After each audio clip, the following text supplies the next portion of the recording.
Salah satu sifat yang paling menarik di dalam diri Imam Malik adalah beliau hanya meriwayatkan hadis sahih sahaja. Beliau tidak menyampaikan hadis melainkan selepas dipastikan bahwa hadis tersebut benar-benar berasal daripada baginda Nabi sallallahu alaihi wasallam. Perkara ini diucapkan oleh Imam Ibnu Uyainah, adalah seorang ulama di Mekah seangkatan dengan Imam Malik. Beliau berkata, kana Malik la yuballighu minal hadisi illa sahihan wa la yuhaddithu illa an siqah. Imam Malik bin Anas hanya menyampaikan hadis yang sahih sahaja, dan beliau tidak meriwayatkan melainkan daripada perawi yang siqah sahaja. Ini menunjukkan kehati-hatian beliau dalam meriwayatkan hadis-hadis baginda Nabi sallallahu alaihi wasallam. Karena niat beliau sangat baik, bukan setakat nak menarik perhatian ramai orang, bukan setakat nak memberikan satu syarahan yang menarik, atau bukan setakat nak menunjukkan bahwa beliau memiliki hadis yang sangat banyak, tak.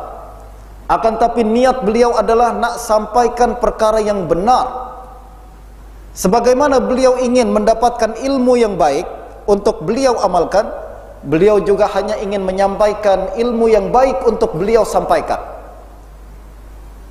Jadi apabila beliau nak menyampaikan satu perkara, beliau akan pastikan hadis yang beliau gunakan ini sahih ke atau tak. Beliau tidak ingin masyarakat keliru. Beliau tidak ingin menyesatkan masyarakat dengan informasi yang tidak dipastikan kebenarannya selebih dahulu. Kenapa masyarakat kita sekarang banyak menyimpang daripada sunnah Nabi sallallahu alaihi wasallam adalah apabila kebanyakan tokoh-tokoh agama kita tidak memperhatikan terlebih dahulu apa yang nak dia sampaikan. Justru salah satu wasiat yang diberikan oleh guru-guru saya di Syria antara lain adalah jangan sampaikan ceramah sebelum kita buat persiapan terlebih dahulu. Justru itu tuan-tuan, sebelum nak sampaikan ceramah ni, saya habiskan masa berhari-hari untuk cari poin-poin yang benar, poin-poin yang tepat untuk saya sampaikan terlebih dahulu. Kenapa? Karena apa yang kita sampaikan akan dijadikan amalan oleh orang yang mendengar. Kalau tak semua pun satu dua mungkin akan kembali lalu mengatakan saya baru dengar tadi ustaz cakap macam ni, jadi maknanya saya mesti amalkan macam ni. Kalau yang dia benar itu baik, alhamdulillah.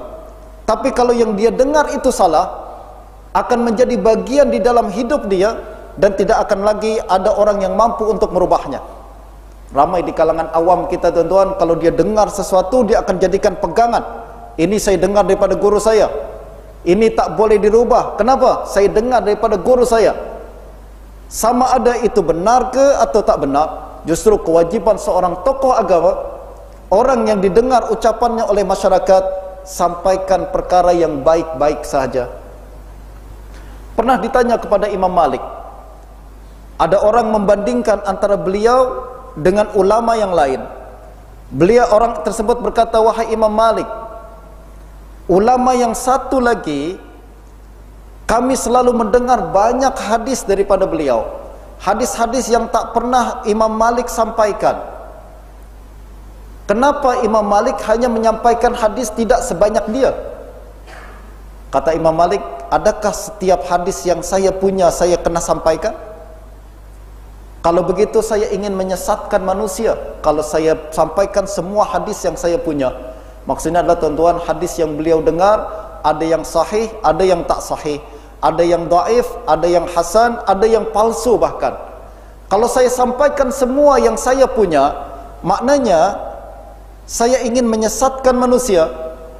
Yang palsu saya sampaikan juga, yang sangat lemah saya sampaikan juga, yang munkar saya sampaikan juga. Idzan udilluhum, kata Imam Malik, kalau saya buat macam ni maknanya saya ingin menyesatkan manusia. Tak, Imam Malik hanya menyampaikan perkara yang sahih sahaja. Beliau tidak ingin menyampaikan perkara yang salah. Justru beliau kaji terlebih dahulu, lalu kemudian sampaikan perkara yang benar-benar pasti sahaja. Justru tuan-tuan, Imam Malik memiliki satu kitab namanya Kitabul Muwatta. Pada zaman itu, kitab tersebut adalah kitab hadis yang paling sahih. Kata Imam Syafi'i, tidak ada hadis, tidak ada kitab yang paling sahih selepas Al-Quran berbanding Muwatta Imam Malik. Ini sebelum lahir Imam Sahih Bukhari dan Sahih Muslim. Ini menunjukkan Imam Malik hanya sangat memperhatikan apa hadis-hadis yang beliau sampaikan dan dipastikan kesahihannya terlebih dahulu.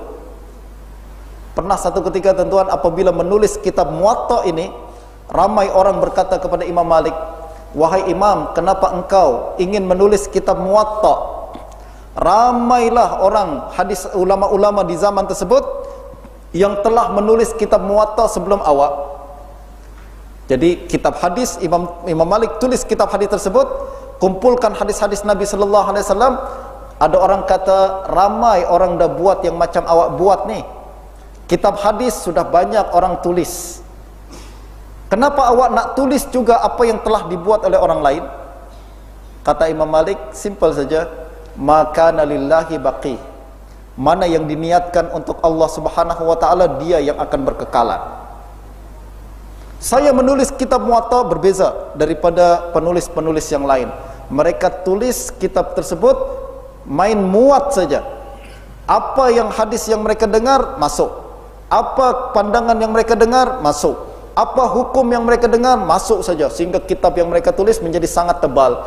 Tapi Imam Malik pastikan kesahihan maklumat terlebih dahulu, sehingga kitab Muwatta tidaklah setebal mana, akan tetapi maklumat yang terkandung di dalamnya adalah maklumat yang paling sahih dan boleh terus menjadi panduan dan pegangan setiap manusia. Justru tuan-tuan, ini adalah satu sifat Imam Malik yang mesti menjadi tauladan kita pada hari ini.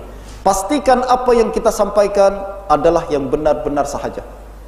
Jangan kita berkongsi sesuatu yang tak pasti. Jangan kita sampaikan sesuatu yang belum kita kaji terlebih dahulu, sebab akan membuat fitnah di kalangan masyarakat. Ramai masyarakat kita yang akan keliru karena mendapat maklumat-maklumat yang belum dipastikan kesahihannya terlebih dahulu. Nah, ini adalah salah satu sifat Imam Malik yang menjadi panutan kita, menjadi tauladan kita. Mudah-mudahan menjadi amalan kita sehari-hari, dan mudah-mudahan Allah Subhanahu wa taala memberikan kekuatan kepada kita untuk meneladani Imam Malik Ibnu Anas, agar kita menjadi semakin dekat kepada sunnah baginda Nabi sallallahu alaihi wasallam dan menjadi semakin hampir kepada Allah.